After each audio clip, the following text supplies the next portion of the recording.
This is a very important principle about the ruler and the people in charge. That's why the Khawaarij, they go crazy. Anytime something happens in a Muslim country, they go wild.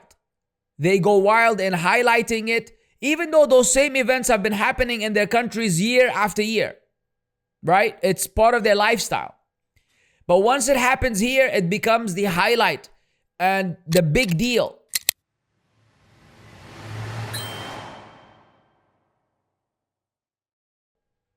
And they want you to comment on it. They start itching. Why don't you speak about, this event on that place? Why don't you speak about this thing in that country? They're itching. They're dying. They want you to speak up. They want you to publicly criticize it. What exactly is the benefit of the public criticism? Nothing. In reality, me or this brother or that brother, if we were to speak about it, it's going to change absolutely nothing in reality. On the ground, nothing is going to change. As I've said a million times, and I will repeat, the people in charge are not sitting in luxurious rooms with One Way to Paradise channel on 24 live broadcast, waiting for me to finally tell them, hey, no, khalas, now you pushed it. No, this event, this is not acceptable. They say, oh, he has spoken. Shut down. Yani, please, what is the actual benefit? What kind of evil am I forbidding by publicly criticizing it? Nothing. You're going to say, well, you should highlight to the people the ruling on music. Oh yeah? Well, go check my lecture, The Classical Hit, It's Bad. And until now, if someone were to ask me, what is the ruling on music? Do you see me, because there are concerts happening here and there, say, Wallahi, the ruling on music, Wallahi, akhwan, there's a difference of opinion among the scholars? No.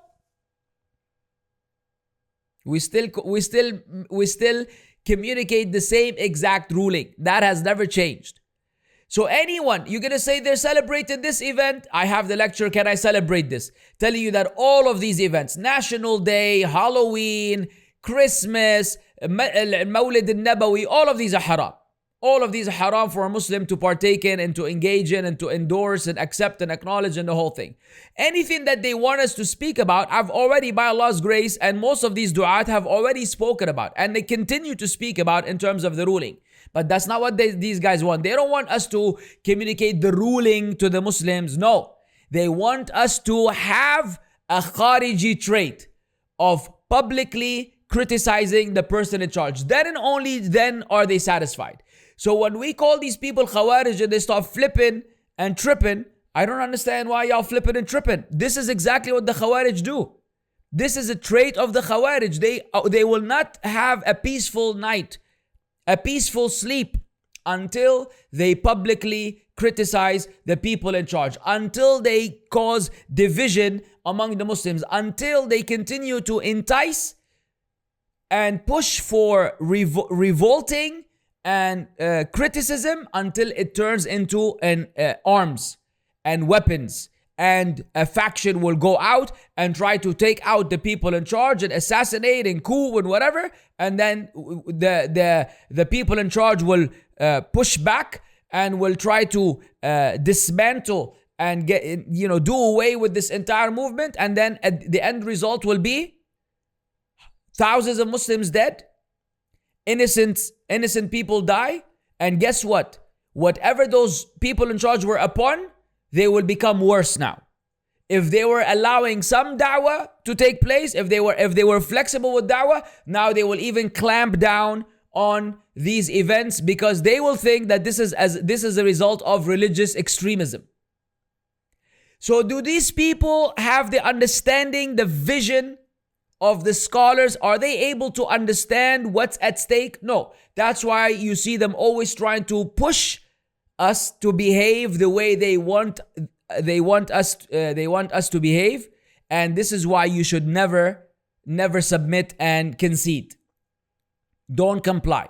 We stick to our rules and principles. You call us bootlickers, you call us whatever, Jazakallah khair.